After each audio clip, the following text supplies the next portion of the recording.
চিরকাল রেলায় আছে থাকবে মোহনবাগান, চিরকাল মাঠে গিয়ে খেলবে মোহনবাগান।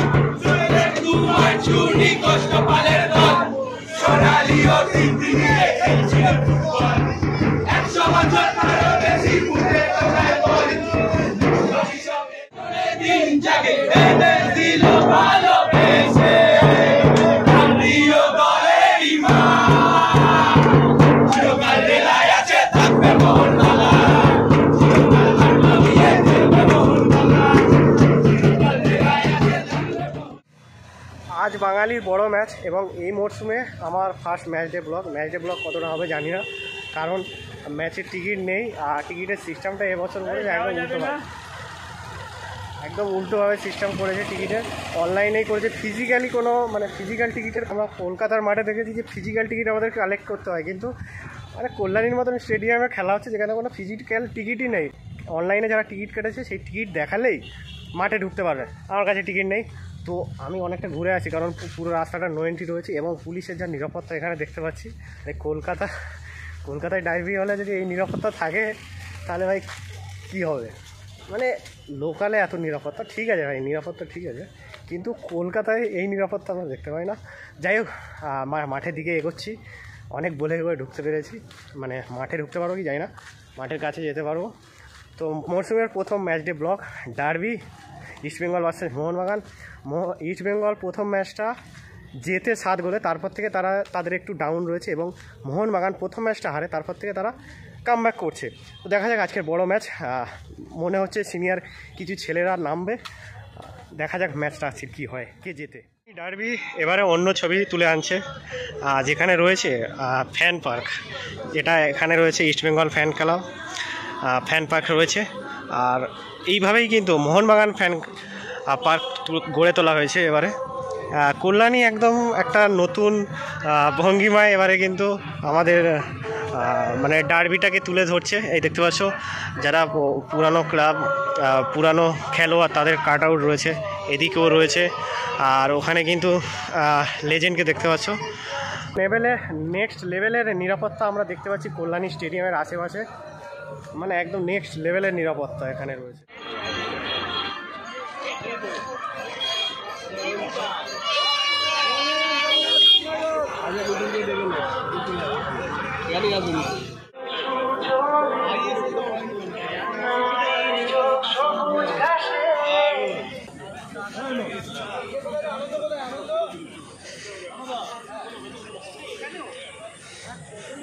গ্যারেজে রাখতে বললাম, গ্যারেজে রাখবো ভাই, কেউ তুলে নিয়ে চলে যাবে ভাই। মোহনবাগান ইস্টবেঙ্গল দুটোই কিন্তু আলাদা আলাদা করা হয়েছে এবং যেটা লেজেন্ড পুরানো প্লেয়ার।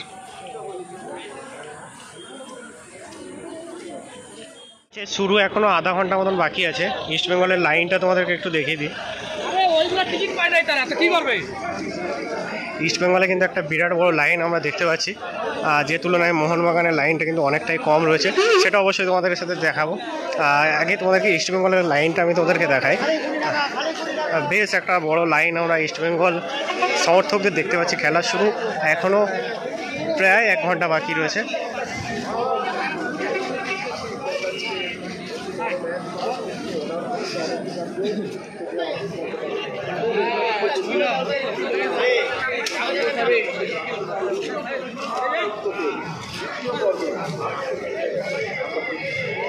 একটা বিরাট বড় লাইন ওদিক থেকে যেমন এসছে, এদিক থেকেও কিন্তু একটা বিরাট বড় লাইন আমরা ইস্টবেঙ্গল সমর্থকদের দেখতে পাচ্ছি।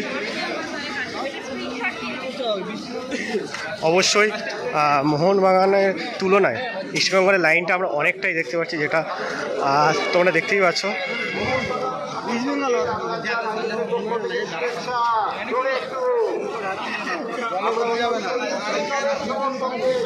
দেখতেই পাচ্ছ ইস্টবেঙ্গলের একটা বিরাট বড় লাইন আমরা দেখতে পাচ্ছি, যেটা তার তুলনায় কিন্তু মোহনবাগানের ধারে কাছে নেই। এখন মাঠের বাইরের সমর্থকদের যে ভিড়, সেই ভিড় আমরা দেখতে পাচ্ছি।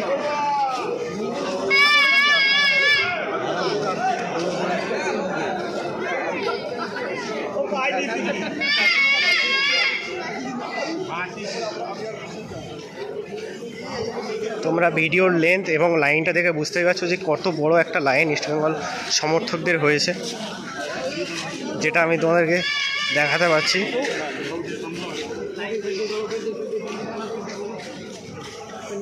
মোহনবাগানের যে এন্ট্রি গেট, সেই এন্ট্রি গেটের কিছুটা শেয়ার করি, সেখানে কতটা ভিড় রয়েছে।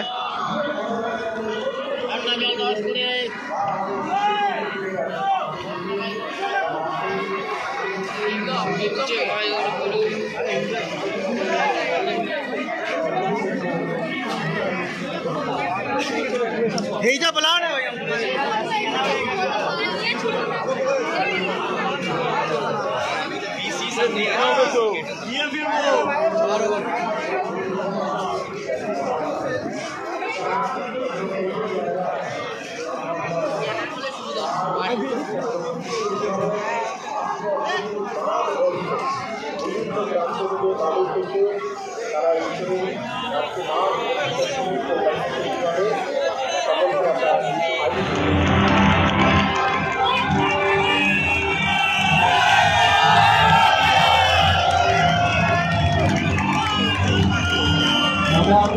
স্বাগত জানাই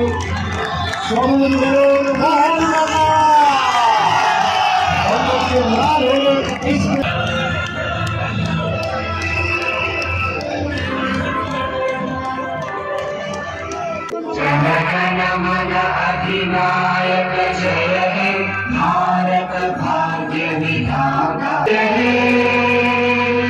जय जय जय हे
বসছে না কি করবো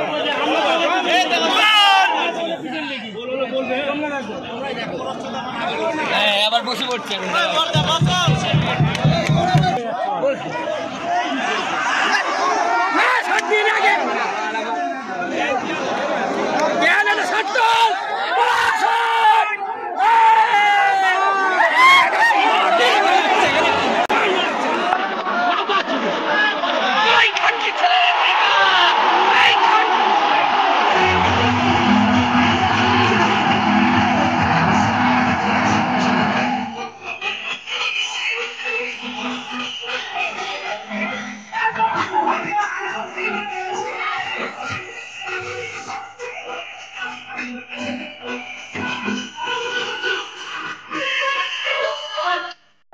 এবং মোহনবাগান সুপার পয়েন্ট 0।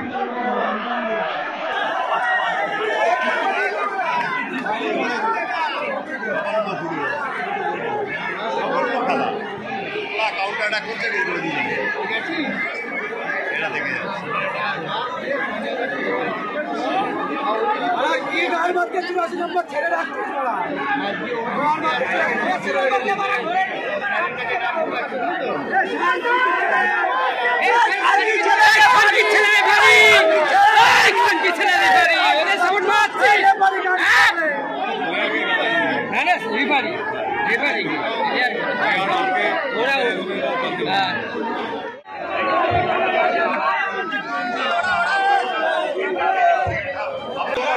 দ্বিতীয়ার্ধ শুরু হতে যাচ্ছে।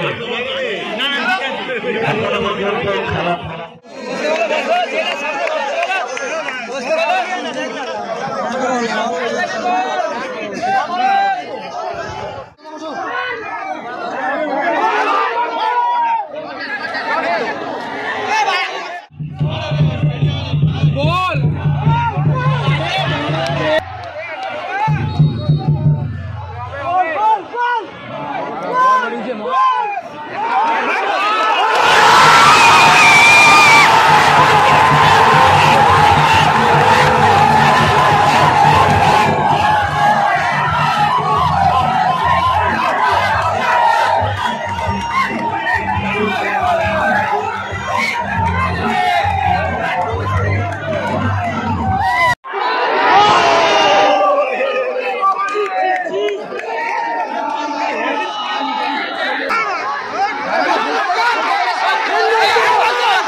ভাই আছে